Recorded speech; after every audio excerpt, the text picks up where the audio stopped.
semuanya, selamat datang di Pokari Podcast Cari Tahu Ranah Politik. Sebelumnya, kita merupakan mahasiswa dari UNLA, Universitas Langga. Di podcast kali ini merupakan tugas dari mata kuliah pengantar ilmu politik dengan Bapak dosen Bapak Fedi Purba, Esos Enrico. Dan pada siang kali ini kita ditemani sama Bapak narasumber Pak Asep Kusuma, Esos MSI. Selamat siang, Pak. Ya, Assalamualaikum warahmatullahi wabarakatuh. Waalaikumsalam. Dari Pokari ya. Ya, Pokari Pak. Ya. Di siang kali ini kita bakal bahas soal partai politik dan pemilu. Menurut Bapak, partai politik Indonesia itu gimana untuk sekarang? Ya, ini yang pertama saya ucapkan terima kasih ya, apresiasi untuk mahasiswa dari UNLA ya, dari jurusan Ilmu Komunikasi. Ini kan ada session Pokari tadi ya. Ya. Apa itu Pokari itu? Podcast Cari Tahu Ranah Politik.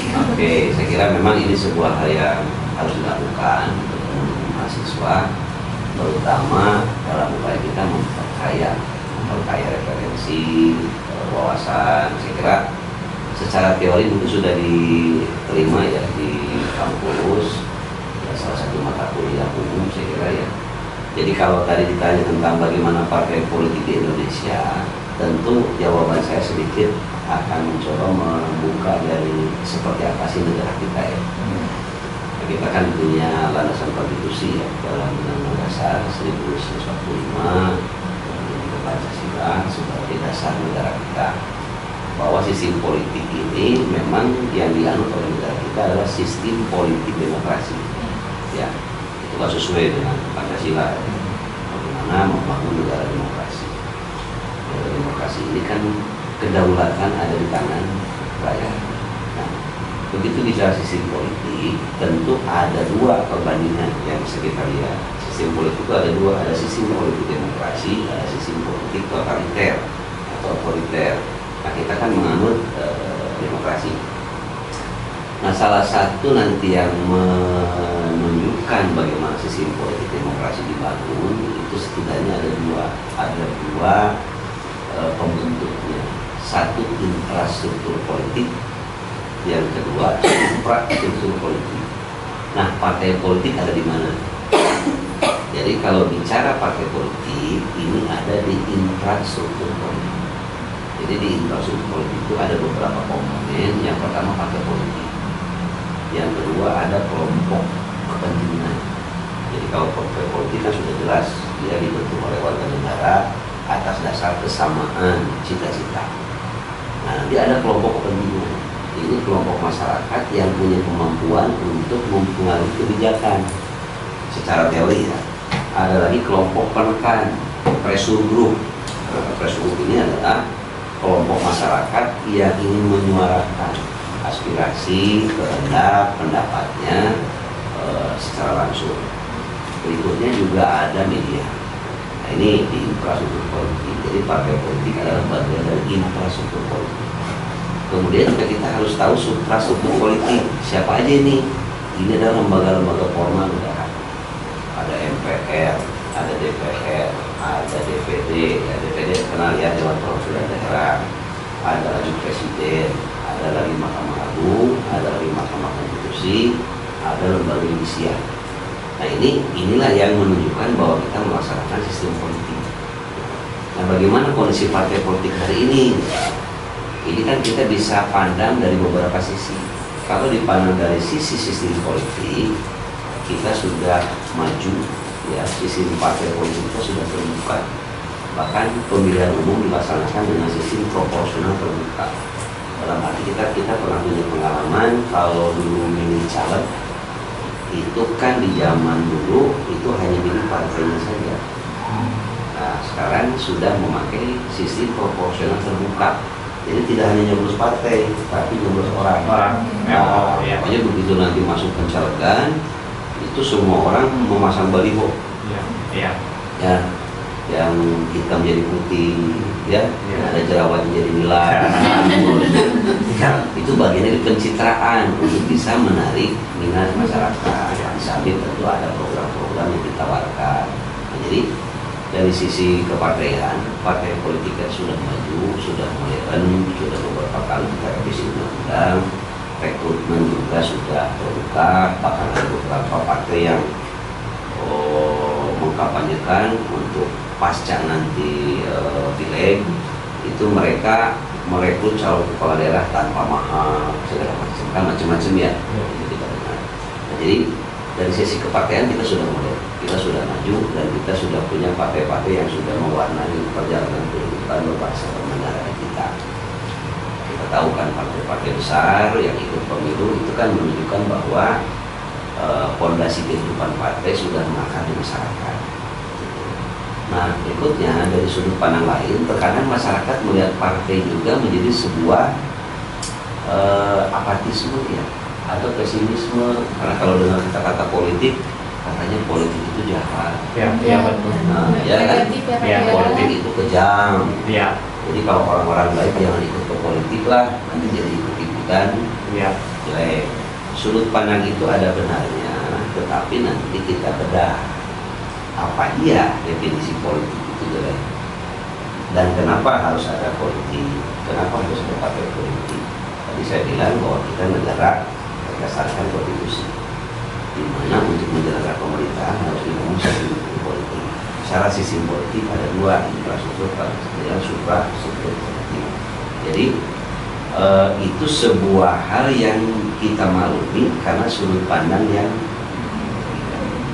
tapi juga mungkin itu diwujudkan karena ada perilaku partai politik dengan segala perlengkapan organisasinya yang tidak sesuai dengan harapan masyarakat atau tidak sesuai dengan apa yang dijanjikan, gitu ya.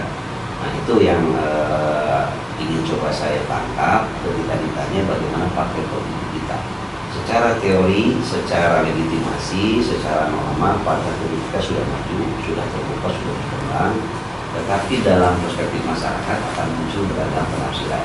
Nah ini Pokari bertanggung jawab juga melakukan edukasi. Kan kita sering dengar kan, politik kejam, politik jahat. Tapi ada juga kalau orang baik tidak ikuti politik, jangan salahkan kalau orang-orang kurang baik akan memimpin.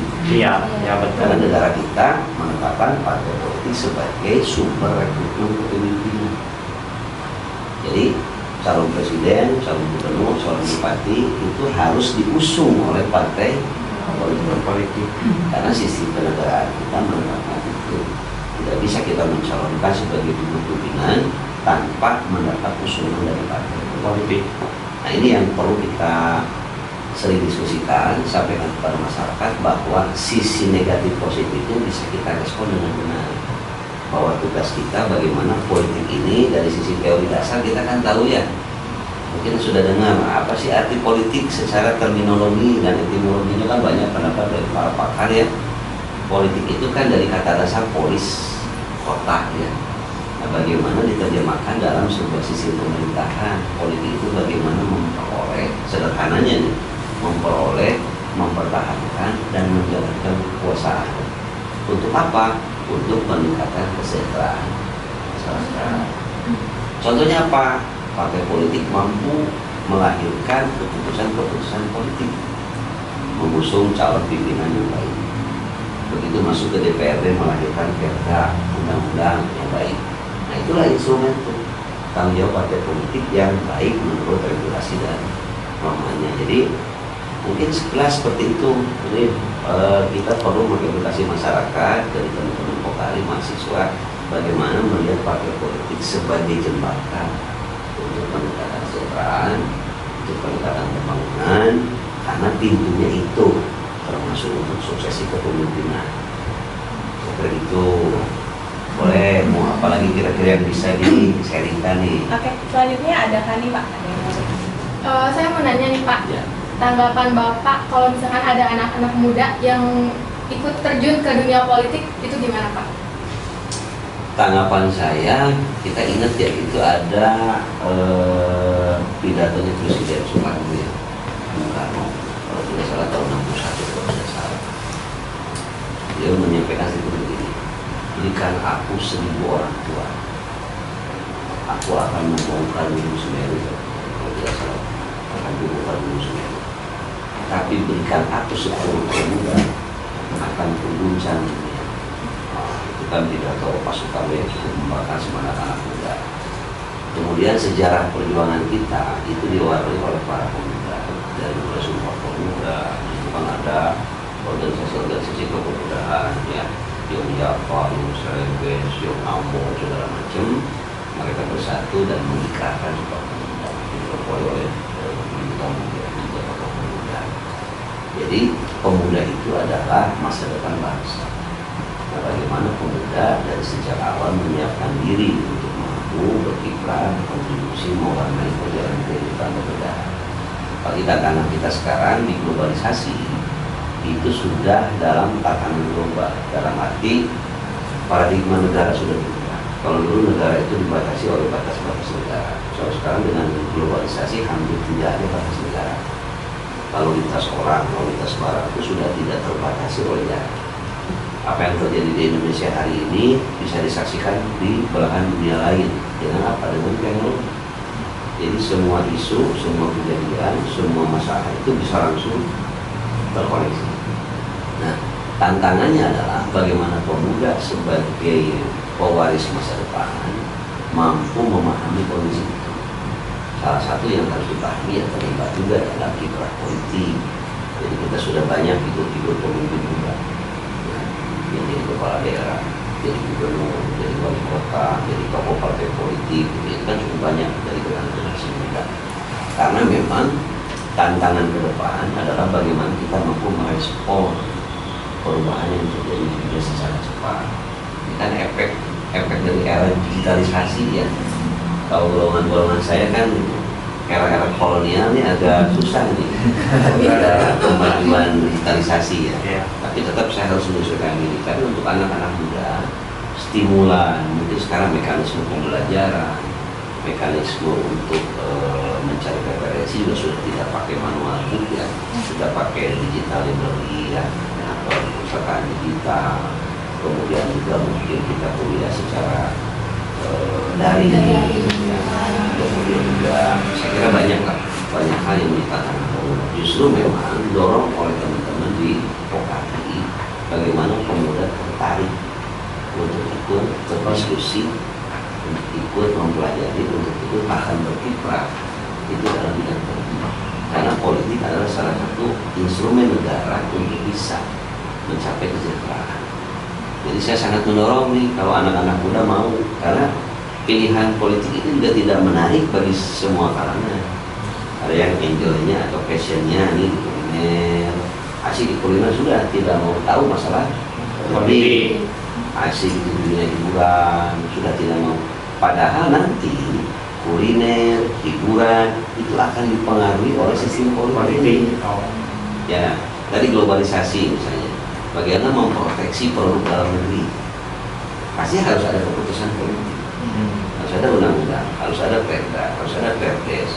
Bagaimana menjaga misalnya para pengusaha lokal tadi kuliner, ketika batas negara sudah dibuka oleh globalisasi, harus ada barriernya. Bagaimana menjaga produk kita bisa dimanfaatkan, dibeli, dinikmati oleh bangsa sendiri tanpa kita mengurangi keterlibatan dari produk orang lain. Tapi pasti ada keputusan politik yang harus kuat. Dari mana keputusan politik? Partai politik, lewat lembaga-lembaga resmi yang sudah ditetapkan. Jadi harus canggih anak muda nih masuk kan. Jadi itu mah termasuk salah satu nilai-nilai kebangsaan yang harus kita punya. Karena kalau para pemuda tidak masuk di ranah politik, terus nanti siapa yang akan memerankan diri membangun negara? Tuh, ya. Jadi bagus, saya support ada ketertarikan dari teman-teman di sini. Selanjutnya nih kan kata Bapak kalau anak muda tuh harus bisa masuk ke ranah politik. Nah, apa yang harus kita siapin untuk masuk ke tempat tersebut gitu? Ya. Jadi tadi kan di sistem politik itu ada dua ya, ada infrastruktur politik, ada suprastruktur politik. Kita bisa milih mau masuk di infrastruktur politik atau masuk di suprastruktur politik. Kalau di infrastruktur politik kita bergabung dengan partai. Cara bergabung dengan partai kan yang penting kesamaan pendapat, kesamaan kehendak, kesamaan niat, kita bisa bergabung. Ke partai A, saya mau bergabung karena apa? Oh dia visinya ini. Saya masuk ke partai B, oh karena ini nasionalis. Masuk ke partai C karena ini agamis. Nah itu kan pilihan kita ya. Kita bisa masuk di situ dan kita tercatat sebagai anggota partai politik. Berhak dicalonkan, berhak memilih. Ada yang kedua, kita tidak masuk di partai politik, tapi masuk di kelompok kepentingan. Kelompok kepentingan itu adalah kelompok yang punya kekuatan, misalnya sudah jadi pengusaha, sudah jadi profesi, ya, profesional, misalnya dokter. Kita punya kepentingan bagaimana dokter mampu berkiprah, bagaimana pengusaha mampu berkiprah. Dia memberikan pengaruh kepada pengambil kebijakan di infrastruktur politik. Yang ketiga ada pressure group. Siapa itu? Kelompok penekan, LSM, ormas, gitu ya, komunitas yang menyuarakan langsung harapan rakyat secara langsung oleh mereka. Bagaimana mempengaruhi partai politik, bagaimana mempengaruhi infrastruktur politik. Nah, yang terakhir ada media. Media juga berperan mempengaruhi untuk kehidupan. Nah, yang satu lagi bergabung di struktur politik, jadi PNS, ya, jadi anggota DPRD, jadi bupati, jadi gubernur. Jadi pilihannya banyak sebetulnya ketika mau bergabung di definisi politik. Tinggal apa yang harus disiapkan. Pertama tentu di alam sekarang kan kompetitif luar biasa. Siapa yang bisa lolos dalam persaingan itu yang kompetitif, profesional, punya teknologi, punya integritas, kemudian punya wawasan kebangsaan. Jadi siapkan diri secara kompetitif mampu bersaing dengan yang lain. Karena pasti alam akan menseleksi siapa yang layak untuk mendapatkan apa. Itu kan rumus kehidupan ya. Jadi memperbanyak referensi, banyak mengkaji tokoh-tokoh. Saya kira untuk pemuda ya, itu harus punya beberapa figur yang menjadi panutan dari tokoh dunia, tokoh nasional, tokoh agama, pejuang, gitu ya, pengusaha. Untuk apa? Untuk kita mampu menyiapkan diri dengan gambaran pengalaman yang pernah dilakukan oleh para tokoh.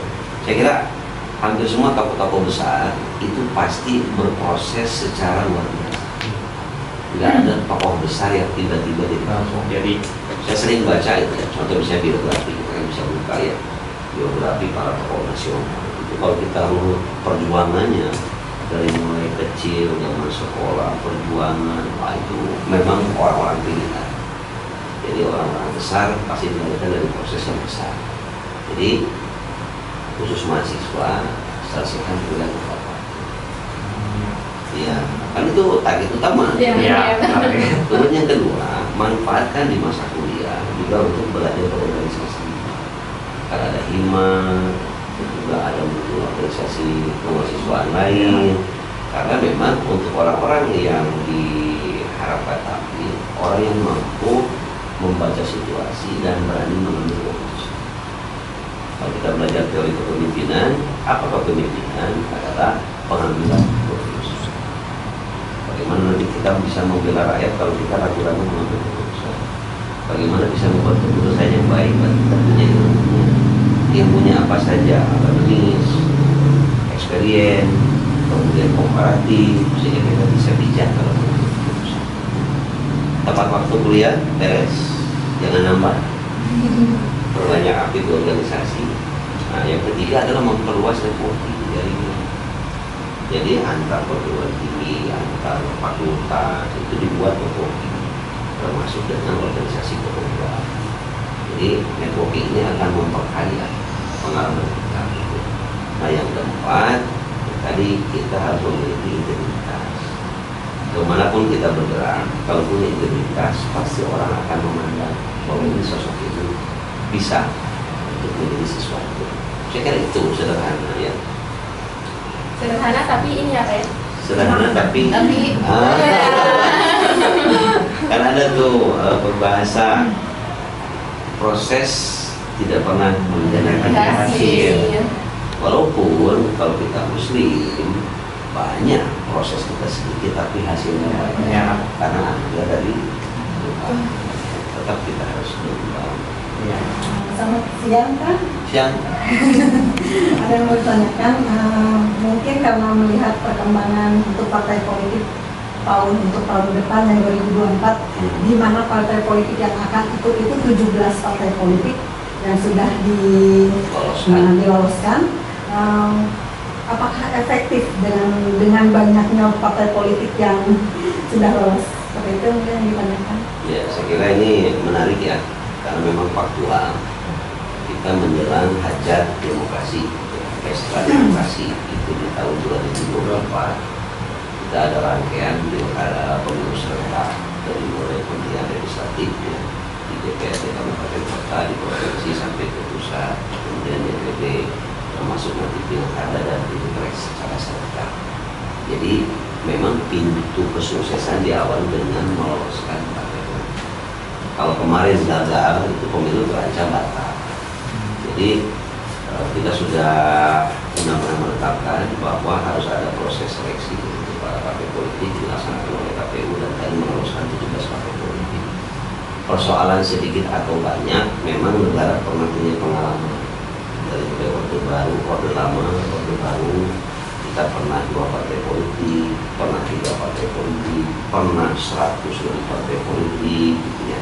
Jadi sejarah sudah memberikan pelajaran kepada bangsa kita. Semua ada kelebihan kekurangannya. Nah, di era reformasi memang pemerintah betul-betul menerapkan sistem demokrasi secara terbuka. Dalam arti kekuasaan tidak lagi mengendalikan keberadaan partai politik. Betul-betul semua masyarakat yang punya kehendak sama, undang-undang yang terpenuhi, dia mampu membentuk partai politik. Mau basisnya nasionalisme, basisnya agama, basisnya apapun sudah sangat terbuka. Pokari Sweet, besok mau bentuk partai, Pokari ya, tinggal memenuhi ketentuan-ketentuannya, minimal anggota berapa, didaftarkan ke notaris, dibentuk anggaran usaha rumah tangga, didaftarkan ke Kemenkumham, bisa terbentuk partai politik. Tapi ada syarat, minimal berapa kepengurusan di tingkat provinsi, berapa kepengurusan di tingkat kabupaten kota. Jadi siapapun bisa bentuk partai politik, karena memang undang-undang memungkinkan. Kenapa dibuka sebanyak-banyak partai politik? Karena memang negara membutuhkan banyak energi. Semua kepala, semua orang, semua warga negara turut wajib berperan serta dalam pembangunan. Ada yang salurannya lewat partai politik, harus dibuka. Jadi itu kenapa ukurannya ada sekarang bukan sedikit atau banyak, tapi sebesar-besarnya ruang partisipasi masyarakat terbuka dalam pembangunan. Nah, nanti resikonya masyarakat akan diberikan pilihan yang banyak. Ketika memilih, pasti kepiawaian partai politik juga menjadi penentu apa yang ditawarkan.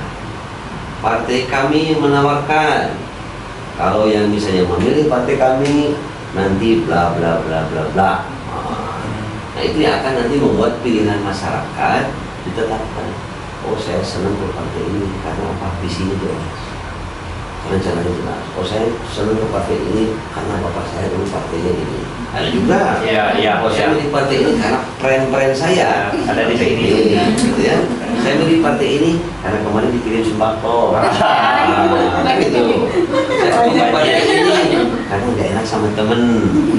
Jadi itu akan menunjukkan bagaimana kepiawaian partai politik menawarkan ini.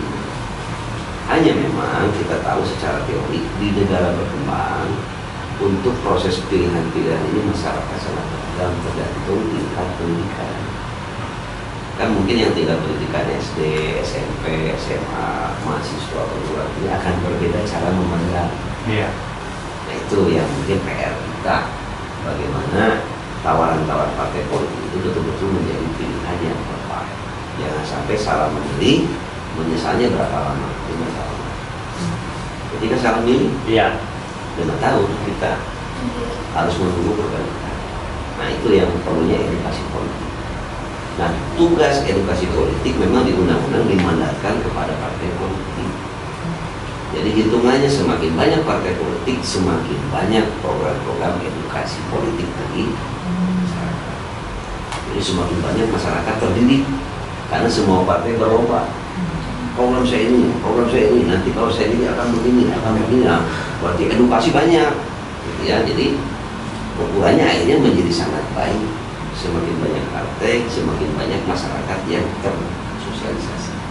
Hanya untuk memilih mungkin Pak ya, untuk memilih kita. Nah itu ketika memilih diuji lagi apakah pendekatan ideologis, pendekatan akademis, pendekatan pragmatis, atau pendekatan emosional. Itu memang di masyarakat masih terjadi beragam cara menentukan pilihan. Harus disadarkan bahwa salah mengambil keputusan, salah memilih, pertaruhannya berbeda. Terutama dalam kotak suara mungkin Pak, karena kan dalam kotak suara tuh kalau 17 kebayang gitu. yang udah tua tuh kan jadi kalau dipikir kurang efektif sebetulnya. Itu resikonya. Jadi ada kelebihan, ada kekurangan.